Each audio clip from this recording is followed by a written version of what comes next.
Nagpapatuloy po tayo sa ating serye ng mga mensahe sa Galatians na pinamagatan nating No Other Gospel, Stand Firm in Your Freedom.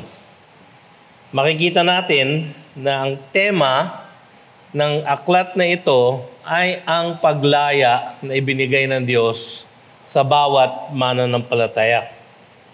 Pinalaya upang magmahal at maglingkod sa kapwa. So alam na natin na ang pakay ng ating Panginoon ay palayain ang mga makasalanan mula sa tanikala ng batas, ng kaligtasan na ayon sa pagsunod sa batas. Yun po ang tanikala, yun po ang kulungan na kung saan tayo'y pinapalaya ng ating Panginoon. Ginawa niya yon ng may dahilan. At ang dahilan po ang pag-aaralan natin ngayong hapong ito.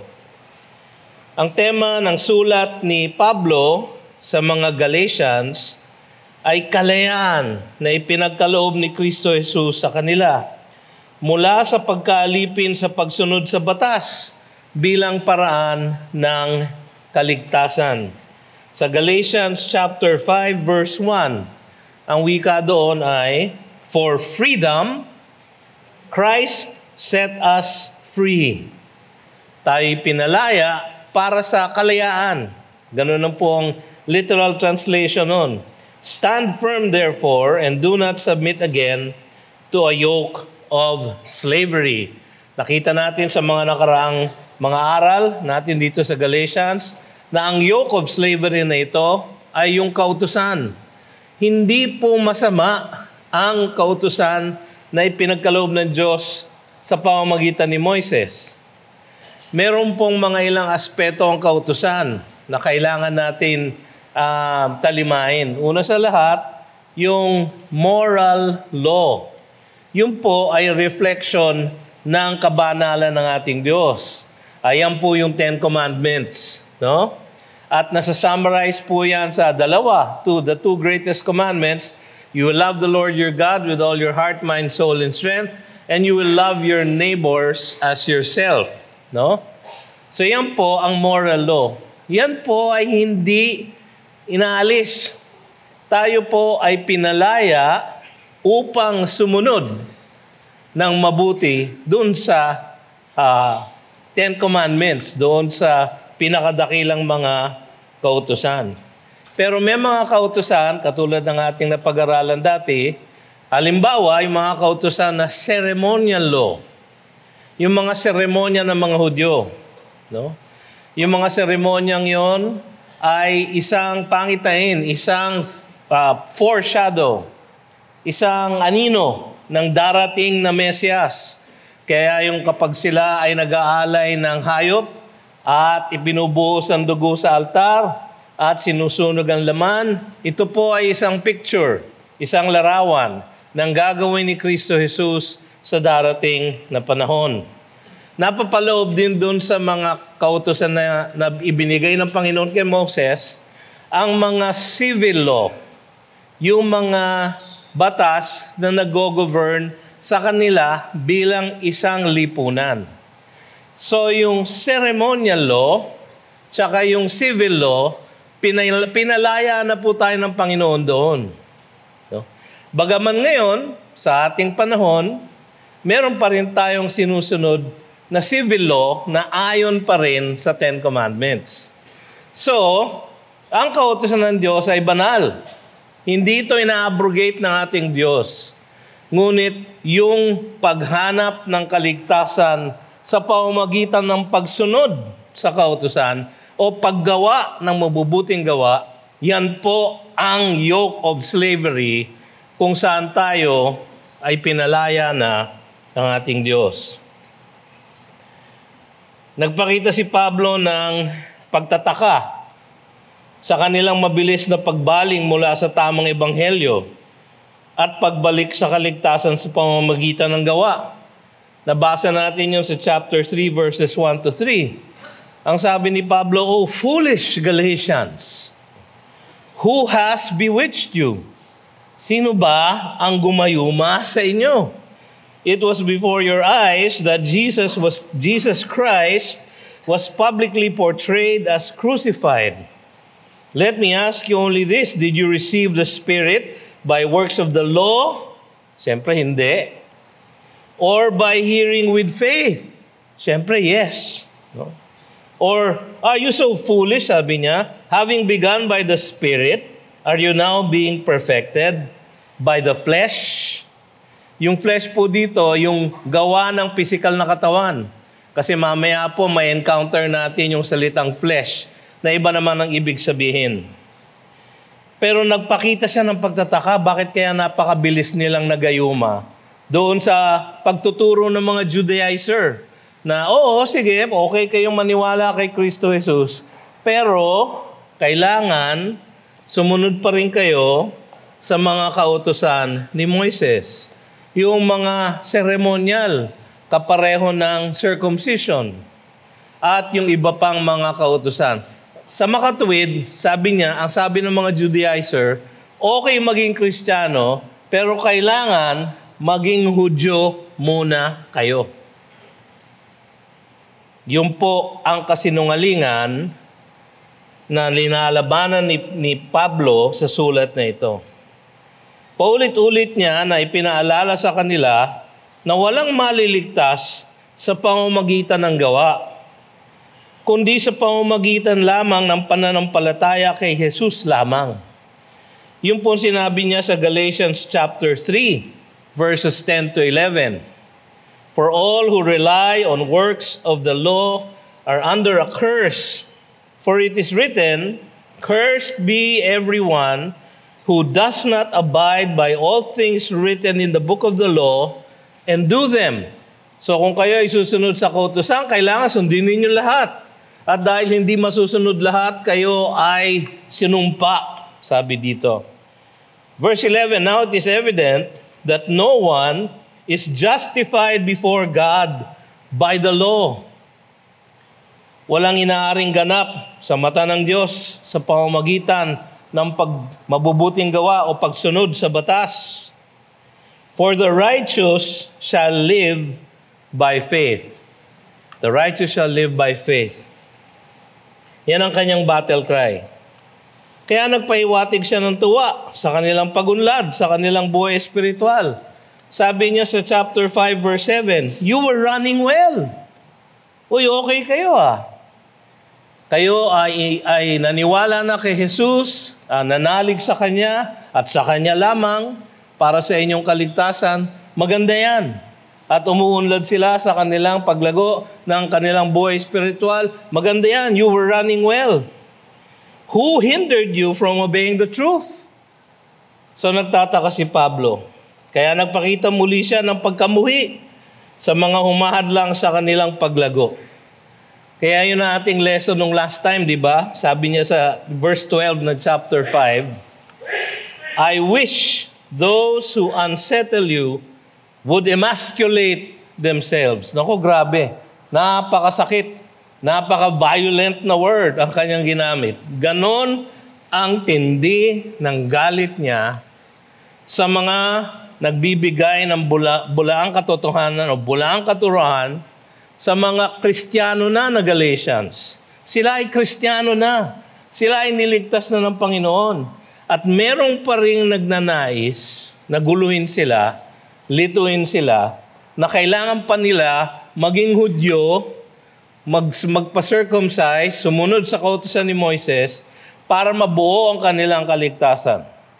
Pero mga kapatid, ang kaligtasan ay by grace alone, through faith alone, in Christ alone. Yun po ang malinaw na mensahe dito. Sa mga talatang susunod na ating pag-aaralan, kanyang ipinaliwanag na sila ay pinalaya ni Jesus mula sa pagkaalipin sa batas, hindi upang abusuhin ito, kundi upang maglingkod at magmahal sa kanilang kapwa na siyang tunay na diwa ng pagsunod sa batas. Kasi kung ang pagsunod sa batas ang hinahanap nila, ang tunay na diwa nito ay pag-ibig. At ang pag-ibig ay ipinapakita sa pamamagitan ng paglilingkod. Ngayon na sila ay pinalaya na mula sa tanikala ng batas, sinasabi ni Pablo dito, pinapaliwanag niya na huwag niyong abusuhin ito. Ang isa kasing nangyayari sa maraming panahon, ang isang nangyayari ay isang kaisipan, no, na delikado. Minsan nangyayari sa atin. So ngayon na ligtas na ako, no? 'Di ba niligtas na ako ni Jesus? Pinatawad na niya. Pinagbayaran na niya ang lahat ng aking pagkakasala, past, present, and future. Aba, edi malaya na nga ako. Ligtas na ako.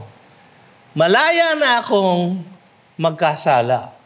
Hindi po. Pagka ganun po ang kaisipan nyo, sabihin nyo, bayad na niya eh. Sayang naman yung binayad niya. No? So magkakasala na lang ako kasi bayad na eh. No? Kalokohan po yun. Hindi po yun ang gagaling sa Panginoon. Galing po yun sa ating kaaway.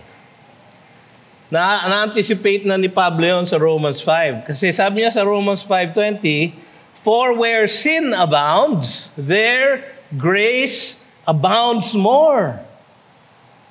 So ano sasabihin nyo? I will sin more so that grace may abound. Aba kung ganon, edi magkakasala na lang ako ng mas marami pa para mas maging matingkad ang grasya ng Diyos sa akin. Sabi ni Pablo sa chapter 6 verse 1 ng Romans, God forbid. God forbid. May it never be, sabi niya. Yun po ay pag-aabuso ng grasya ng Diyos. Hindi dahil pinatawad na kayo, ay libre na kayo na magkasala muli. Sapagkat, isipin niyo ito, tayo po ay pinalaya ng Panginoon at niligtas mula sa kasalanan at sa kapahamakan. From sin and death. So kung tayo ay kanyang niligtas from sin and death, bakit tayo babalik sa sin na nagdadala ng death?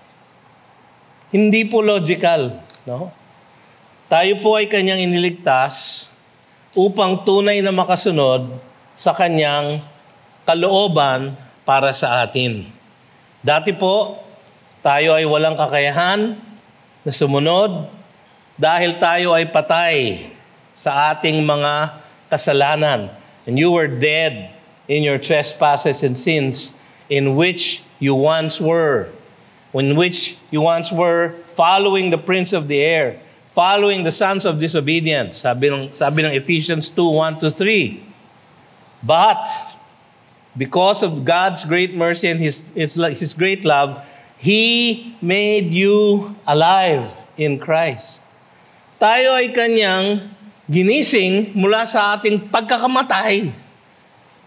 We were not, ang sabi ng iba, di naman tayo siguro ganun ka walang response sa kasalanan. Kasi meron namang konting kabutihan sa tao, di ba? Kaya nga meron nag-iisip na man is basically good. Siguro babaguhin ko yun, i-revise ko ng konti yung sabihin ko, man was originally good, but fundamentally evil today. Kahit po yung ating mabubuting gawa, ang sabi ni Isaiah, ay parang maruruming trapo sa mata ng ating Diyos. Sapagkat kahit maganda yung outward natin ginagawa, yung inward na motivation natin na hindi laging tama. Kaya yun ang pinaliwanag ng ating Panginoon nung siya ay nandito at nagbigay siya ng Sermon on the Mount. Ang sabi niya, ay problema ay nasa puso, hindi dun sa paggawa. Kaya pati yung mga bagay na mabuti sa tingin ng tao, mabuti sa ating kaisipan, kung ito ay may bahid ng pagiging makasarili at hindi pagtiwala sa Diyos, everything that is not from faith is sin. Romans 14:23. So kahit yun, ay madumi sa mata ng ating Diyos. Ganun po tayo dati. Pinalaya tayo ng Diyos upang bigyan ng isang bagong puso. Sabi niya sa Ezekiel, to replace your heart of stone with a heart of flesh. Sabi niya sa Jeremiah, isusulat ko ang aking mga kautusan sa inyong puso upang hindi niyo na kailangan aralin at natural na ninyong susundin. Yan po ang pangako ng New Covenant. At tayo po na umasa na kay Kristo Jesus para sa ating kaligtasan ay nasa ilalim ng New Covenant na yan. So mga kapatid, pinalaya na tayo ng Diyos. Tingnan po natin yung unang sinasabi sa verse 13. Ang pagtawag sa kanila ay nagpalaya sa kanila mula sa kasalanan at kapahamakan. First part ng verse 13, for you were called to freedom, brothers. You were called to freedom, brothers. Ang pagtawag na ito, yung call na ito, ay espiritual na pagkilos ng diwang banal sa puso ng mga hinirang ng Diyos patungong kaligtasan. Ang tawag ng mga theologian dito, this is the effectual call. No? Effectual call. Na-effect niya yung resulta na gusto ng Diyos. Tinawag tayo ng Diyos upang maligtas at tayo'y maliligtas. Dahil effective yung call na ito. Ito po yung call na internal call. Pagtawag niya sa ating puso. Pagkilos ng diwang banal sa ating puso. Upang ang ating pinaka gustong gawin ay sundin ang kalooban ng Diyos. Yun po ang effectual call.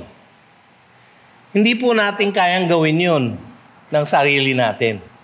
Yun po ay nagmumula sa Diyos. Wala yung pagkakaiba sa sinabi ni Jesus kay Nicodemus that unless you are born again, you shall not enter the kingdom of heaven. Yung pagiging born again po, hindi natin kayang gawin ng ating sarili. Yun po ay ginagawa sa atin ng ating Diyos. Itong pagtawag na ito ay kapareho nun. For you were called, sabi niya. Tapos ang wika niya, brothers. Ang ibig sabihin ng brothers, mga kapatid niya sa pananampalataya, na sila ay nananampalataya na rin kay Kristo Jesus. Dahil dun sa very effective na pagtawag ng Diyos na yon, kumilos sa puso nila, sila ay ibinuhay na maguli at sila ay nagkaroon ng pananampalataya kay Kristo Jesus. For you were called, brothers, sabi ni Pablo. Sa Galatians 1:6, yun po ang sinasabi niya, I am astonished that you are so quickly deserting Him who called you in the grace of Christ. Kayo ay tinawag sa grasya ng Diyos. Hindi niya kayo kailangan tawagin. Pero because of His grace, tinawag niya ang mga makasalanan na ito. And are turning to a different gospel, sabi niya. Bakit kayo ganyan? No? Tinawag na kayo ng Diyos. Huwag na kayong babalik doon sa pinanggalingan ninyo. Sa chapter 1 verse 15, tungkol sa kanyang sarili, ang sabi ni Pablo, but when He who had set me apart before I was born, grabe. So wala pa siyang kaisipan, wala pa siyang kakayahan na sumunod o hindi sumunod sa Diyos. Before I was born, and who called me by His grace. Yung pong effectual call is by His grace. Sa chapter 5 verse 8, ang sabi niya doon, this persuasion, yung yung kaligtasan na sa pamamagitan ng mabubuting gawa. This persuasion is not from Him who calls you. Tinawag niya kayo, hindi upang manampalataya sa inyong sariling kakayahan na sumunod sa kautusan para kayo'y maligtas, kundi tumangan lamang at manampalataya lamang sa nagawa ng gawain ni Kristo sa krus. Sa Romans 8:30, and those whom He predestined, He also called. And those whom He called, He also justified. And those whom He justified, He also glorified. Wala pong putol yun. Saka by the way, lahat po ng verb dyan, past tense. Called, past tense. Justified, inaring ganap, dineclare righteous, past tense. Glorified. Glorified, nasa langit. Past tense na rin po. Sapagkat tawag ng Diyos yan at effectual ang kanyang call, mangyayari at mangyayari ang kanyang pinapakay na gawin. Sa 1 Corinthians 1:9, sabi ni Paul doon, God is faithful by whom you were called. Called into what? Into the fellowship of His Son, Jesus Christ our Lord. You were called to be Christians. Sa Ephesians chapter 4 verse 1, sabi niya, I therefore a prisoner for the Lord urge you to walk or to live or mamuhay in a manner worthy of the calling to which you have been called. Kayo ay tinawag upang maging Kristiyano. Lumakad kayo ng mga Kristiyano. Sa Ephesians chapter 4 verse 4, there is one body and one spirit just as you were called to the one hope that belongs to your call. Paulit-ulit yung calling ng Panginoon. Sapagkat ang calling na ito, yan ang nagliligtas sa atin. Hindi yung mabubuting gawa. Sa 1 Timothy 6:12, fight the good fight of the faith, take hold of the eternal life to which you were called. Kaya sila tinawag na brothers, kaya sila mananampalataya sapagkat ligtas na sila. Sila ay patungo na ng langit. You were called. Take hold of the eternal life to which you were called. Sa 2 Timothy 1:9, sabi doon, who saved us and called us to a holy calling, isang banal na pagtawag. Ang bawat isa sa atin, mga kapatid, ay tinawag na mamuhay ng isang banal na buhay. Tinawag upang gumawa ng isang banal na ministeryo. Hindi lamang po kaming mga pastor ang tinawag. Lahat po kayo na naligtas na dahil kay Kristo Jesus ay tinawag niya sa ganitong kaparaanan. Pangalawang kalayaan na ito, tayo ay kanyang tinawag upang maging malaya. You were called to freedom, sabi niya. Ang kalayaan na ito ay mula sa tanikalaan ng batas bilang daan ng kaligtasan. No? Malinaw na malinaw yun sa chapter 5 verse 1. For freedom He has set us free. Do not submit again to a yoke of slavery. Sa chapter 4 verse 3, in the same way we also, when we were children, were enslaved to the elementary principles of the world. Yung mga religious activities na akala nating nakapagliligtas, ngunit hindi. Sa chapter 4 verse 9,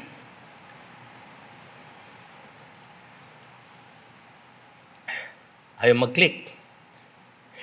Sa chapter 4, verse 9, but now that you have come to know God, or rather to be known by God, how can you turn back again to the weak and worthless elementary principles of the world? Bakit kayo babalik pa sa mga relihiyon na hindi nakapagliligtas kung kayo iligtas na? Sa Romans chapter 8, verse 2, for the law of the Spirit of life has set you free in Christ Jesus from the law of sin and death. Kayo pinalaya na mula sa kasalanan at sa kapahamakan na dala na ito. Sa 2 Corinthians 3:17, now the Lord is the Spirit, and where the Spirit of the Lord is, there is freedom. Alam niyo ba na ang lahat ng nananampalataya na kay Jesus ay pinananahanan na ng diwang banal.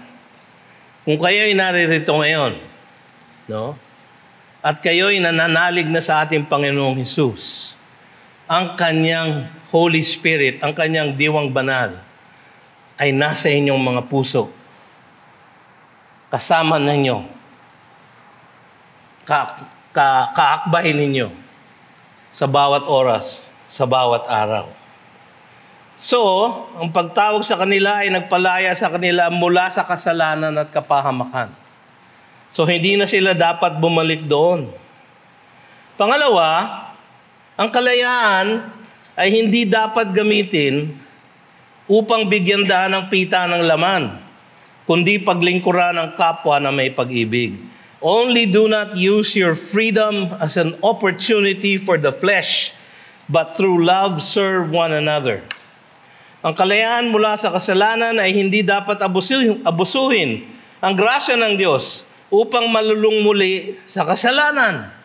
Huwag natin gawing opportunity, yung pong salitang opportunity sa original language, ang ibig po sabihin, base, parang home base ng isang military force, kung saan sila ay naglulunsad ng atake. No? So it's a launch pad. No? Yung po ang isang pwede nating tignan. It's a launch pad. No? Lalo na yung gumagamit sa inyo ng Apple na Macintosh, no? ng MacBook. Di ba ang tawag dun sa lalagyan ng lahat ng apps ay launch pad. Kung saan naglo-launch kayo ng mga application na gusto nyo gamitin. Ganun po ang ibig sabihin ng salitang opportunity. Sinasabi niya, huwag nyo nga gamitin ang inyong pagiging ligtas na maging launch pad na kayo ay malulong sa gawa ng laman. Ano ba ibig sabihin ng flesh? Kanina, sinabi natin na, halimbawa, ang flesh, yung salitang sarx, ay ginagamit sa iba-ibang paraan, depende sa konteksto. Si Jesus, sa John chapter 1, no? He became flesh. No? Hindi po ibig sabihin siya ay naging makasalanang flesh.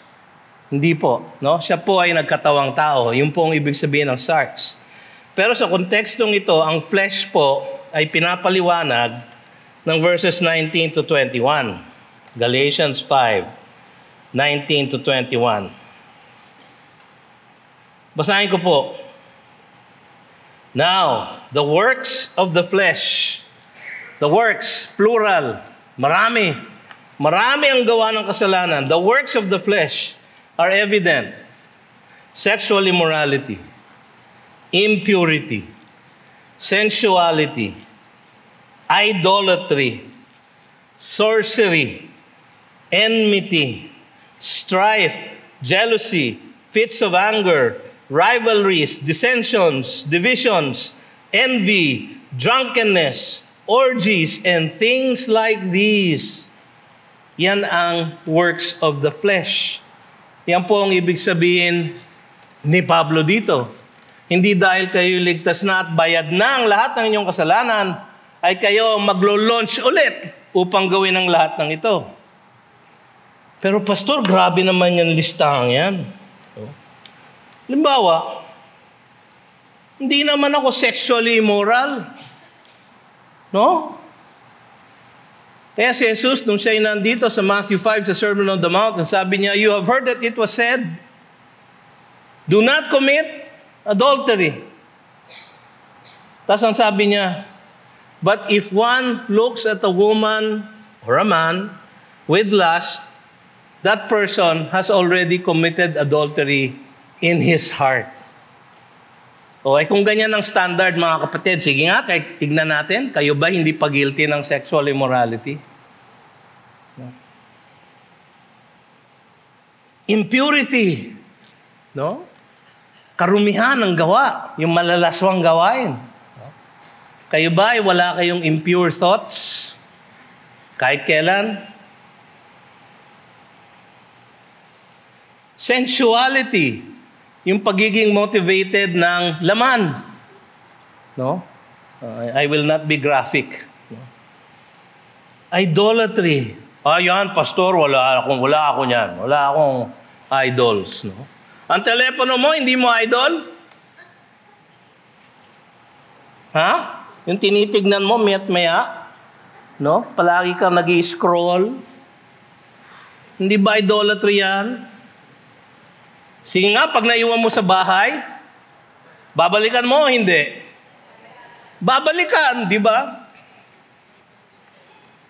Merong panahon na walang cellphone. Hindi ko alam kung paano kami nabuhay na walang cellphone. Pagka meron kang kailangan tawagan, hinto ka sa gilid ng kalye, maghahanap ka ng payphone, magpapabarya ka sa takatakboy, para ikaw ay magkaroon ng barya, maghuhulog ka ng ilang coins, at gagawin mo ang iyong pagtawag. Wala pang cellphone noon. Ngayon, maiiwan mo yung cellphone mo. Katulad nung minsan, naiwan ko yung cellphone ko sa bahay. Yung aming housekeeper, nag-text siya. Tinext niya ako, "Sir, you left your phone." Pagbalik ko sa bahay, binalikan ko no? Sige nga, sabihin mo nga ulit ang ginawa mo. Ulitin mo ng mabagal. Pero kung minsan, tayo ay may mga idols. Yung mga kabataan. Ako'y naging kabataan din. Siyempre, may mga idol din ako noon. Di ba? Sila James Taylor, yan. Ha? Sila Jim Croce, yan. Hindi nyo na alam ang mga pangalan na yan. No? Yung banda na The Eagles, yan. Yan ang mga idol ko. No?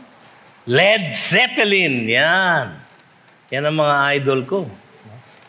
Pero ngayon, meron na rin mga idol ng mga kabataan, hindi ko sila kilala. No? Meron nga daw banda na 17. 17 ba? Pero 16 lang sila. Ilang? Hindi ko alam No? Ang aking anak kanina may pinapatugtog sa radyo ng kotse na Cup of Joe. No? Parang kapihan. No? Pero banda pala yun. So tayo ay may mga idol. Halimbawa yung sorcery. Yan, medyo mabigat.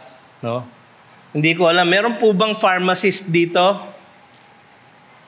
Pharmacist.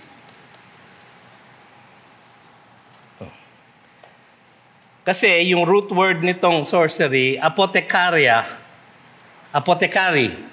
Yun po ang original name ng pharmacy.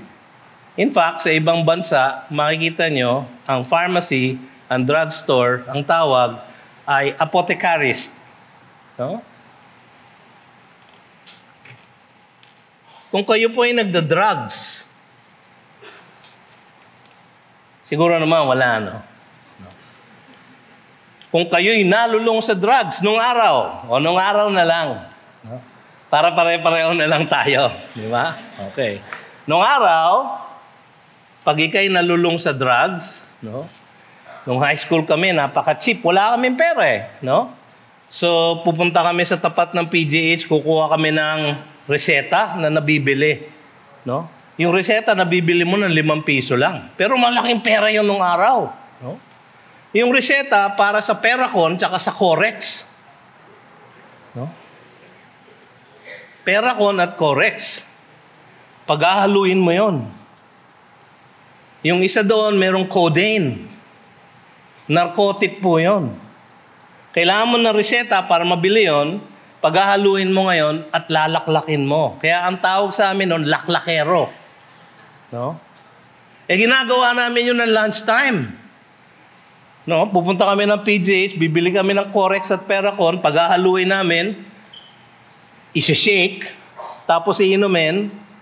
Pagkatapos ng lunchtime, ang klase namin Spanish. Ang galing ko po mga stila. Pagka kargado po ako ng sorcery po yon, mga kapatid. Sorcery. Kung minsan tayo nagiging addicted sa painkillers ngayon, lalo na tayo tumatanda, di ba? Madaling maging addicted sa mga plain over-the-counter na painkillers. Sorcery po yun. Enmity, pag-aaway, strife, jealousy. Meron ba dito na hindi nagsiselos? Patay. Wala, no? Fits of anger. Hindi ba kayo nagagalit sa mga motorsiklo na parang harang ang mga kaluluwa? No? Sa pagmamaneo sa kalye. Enmity, strife. Parang church natin to Fits of anger, rivalries, dissensions, divisions. Ganyan ang mga Baptist eh. No? Yan ang reputasyon natin mga Baptist. Alam nyo ba na Baptist Church po ito? Mabuti na lang po tayo po ay pinalaya na ng Panginoon dito sa mga pag-aaway-aaway natin dito. Pero lahat po yan ginagawa po natin, yan ang gawa ng flesh. Tayo po ay pinalaya na sa kaligtasan at niligtas na tayo ng Panginoon, hindi upang bumalik sa ganitong klaseng pamumuhay. Ang paglilingkod, ang ating dapat gawin. Sabi dito, but through love, serve one another. Ang paglilingkod ay nakatuon dapat sa ikabubuti ng kapwa na konkretong pagpapahiwatig ng makadiyos na pag-ibig. Serve one another. Love your neighbor. Ang sabi dito sa text natin. Sa Romans 13:8-10, ang sabi ni Pablo doon, owe no one anything except to love each other, for the one who loves another has fulfilled the law. For the commandments, you shall not commit adultery, you should not murder, you shall not steal, you shall not covet, and any other commandment are summed up in this word, you shall love your neighbor as yourself. Love does no wrong to a neighbor, therefore love is the fulfilling of the law. Tayo po ay dapat nagmamahalan bilang mga magkakapatid sa pananampalataya. Pero kung minsan, tayo rin. Kung minsan, ang nag-aaway-away. No? Kung minsan, under the guise na yung pagmamalasakit sa iba, oy, pastor, alam mo ba si ganyan? Alam mo ba kung ano ginagawa? Pag-pray naman natin, pastor, Nax! Pag-pray natin, pastor, kasi si ganyan, alam mo kung ano ginagawa. Ginagawa niya ito, ginagawa niya yan, ginagawa niya ito. Pag may lumapit po sa akin ganyan, wag niyong tatangkayin pong lumapit sa akin na may ganyang dala. Sapagkat ang sasabihin ko sa inyo, yan ba sinabi mo na sa kanya? 9 times out of 10, hindi po, pastor. O hindi mo pala sinasabi sa kanya, bakit mo sinasabi sa akin? Kailangan po kayong magdisiplina. Bakit ako? No? Ikaw ang nakakaalam ng pagkakasala, hindi ako. Ako, hearsay lang. Secondary information. Ikaw, primary. Ikaw ang eyewitness. Pero ayaw. Bakit? Nakakaya, pastor. Bakit? Ba't ka nahihiya? Hindi ko magawa, pastor. Bakit? Kasi ganyan din po ako Patay. Kaya sabi sa Galatians chapter 6 verse 1, mapapag-aralan po natin dito yon. Ang sabi, brothers, if anyone is caught in any transgression, you who are spiritual, filled with the Holy Spirit, should restore him in a spirit of gentleness. Para siya ay manumbalik. Hindi para mapahiya, hindi para parusahan. Keep watch on yourself lest you too be tempted. Baka mamaya, kaya hindi ninyo ma-review kung inyong kasama sa pananampalataya ay dahil kayo mismo ay ganun din. Pastor, alam nyo, si ganyan, napaka-chismosa. No? Sabihin ko sa iyo, ikaw din. Yung ginagawa mo ngayon, chismis yan. No? Magsisi ka. Mga kapatid, hindi natin dapat gamitin ang ating kalayaan upang siraan ang isa't isa o hindi sumunod sa batas ng Diyos o pag-abuso sa kanyang grasya. Ang sabi niya sa John 13:34-35, a new commandment I give to you, that you love one another. Hindi po bago yon, sapagkat binigay na niya yon sa Deuteronomy pa Ang bago ay ganito, just as I have loved you, you also are to love one another. Yun ang bago. Bakit? Kasi nagpunta na ang Diyos sa lupa at ipinakita niya kung paano ba dapat magmahal. At kanyang ipinakita nang siya ibinayubay sa krus. Ito ang pagmamahal sa kapwa. Habang siya'y pinapako, kanyang isinigaw, Father, forgive them, for they know not what they do. Ganyang klaseng pagmamahal, mga kapatid. Ang sabi sa John 13:35, By this all people will know that you are my disciples, if you have love for one another. Sa Philippians 2 verses 3 and 4, Do nothing from selfish ambition or conceit, but in humility, count others more significant than yourselves. Let each of you look not only to his own interests, but also to the interests of others. Alam niyo, ang isang kinatutuwa ko sa henerasyon ng mga Pilipino ngayon, pag nadadaanan ko sa kalye, ay pumipila sila sa pagsakay ng jeep. No, nakakakita ba kayo ng ganon? Anong tuwa ako noon? Pagka nakakakita ako noon, pumipila. Hindi yung nagunahan. Bakit, Pastor? Meron ba naguunahan? Nung panahon ko. Nung panahon ko, naguunahan kami makasakay sa jeep. Kasi hindi mo sigurado kung meron pang susunod na jeep. Baka pag hindi ka nakasakay, maglalakad ka na pauwi. Magmula Malate hanggang Parañaque. No?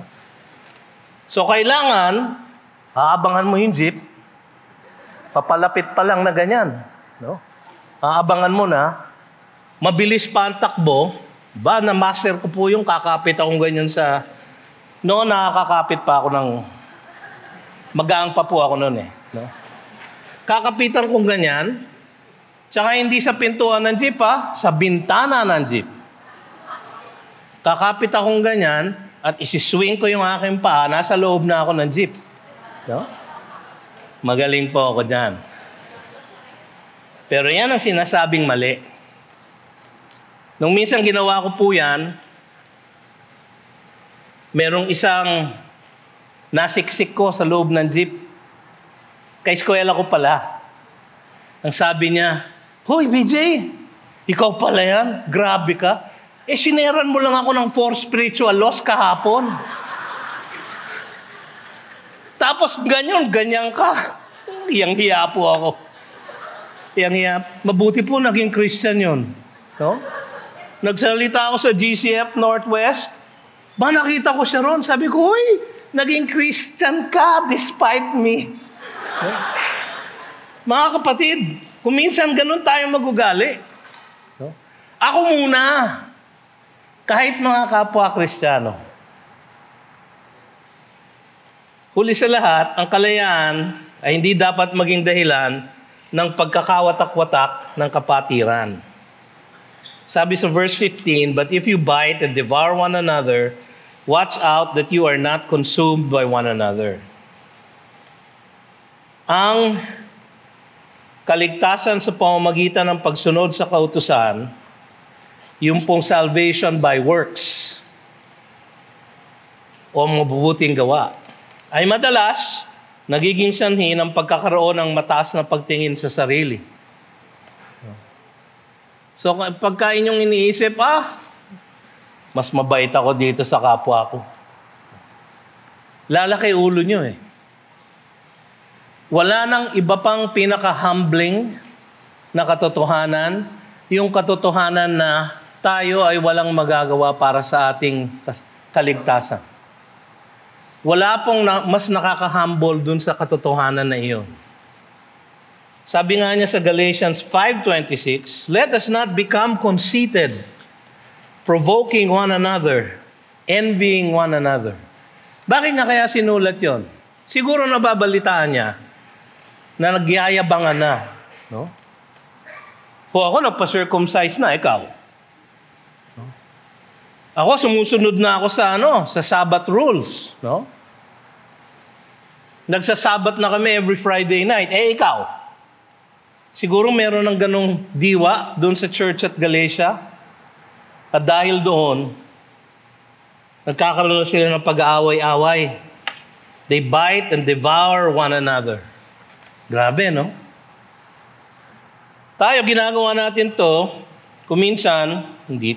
madalas, ay ginagawa natin to sa social media, no? yung meron kayong pariringgan sa social media. So lahat naman tayo may social media. Makikita nyo kung minsan nag-aaway doon, mga Kristiyano rin. Alam nyo, naging guilty na ako dyan. Noon, meron akong inaaway na kapwa ko, pastor. Sabi ko, hoy, mali ang sinasabi mo. Kasi sinabi niya sa Facebook. Di sinagot ko siya sa Facebook din. Mali. No? Mali talaga. Bagaman tama yung katotohanan ko, mali ang aking kaparanan ng pagtutuwid sa kanya. Alam niyo, lumaki yung away na yun. No? At namagitan pa ang ating pastor. Nakakahiya po. Huwag niyo na hong hanapin sa Facebook. Kaya ngayon pinatay ko na ang aking Facebook para hindi na po ako matukso. No? Sabi sa Philippians chapter 2 verse 3, do nothing from selfish ambition or conceit. Kasi diyan po nag-uumpisa ang mga pag-aaway. Ang ganitong makasariling ugali, ang sanhi ng pag-aaway-away sa isang kapatiran. Kahit po mga Kristiyano, lalo na kung kayo'y Baptist. Ewan ko kung bakit palaway tayong mga Baptist, no? Dahil sabi nga nila, yun daw mga church na strong sa doktrina, no?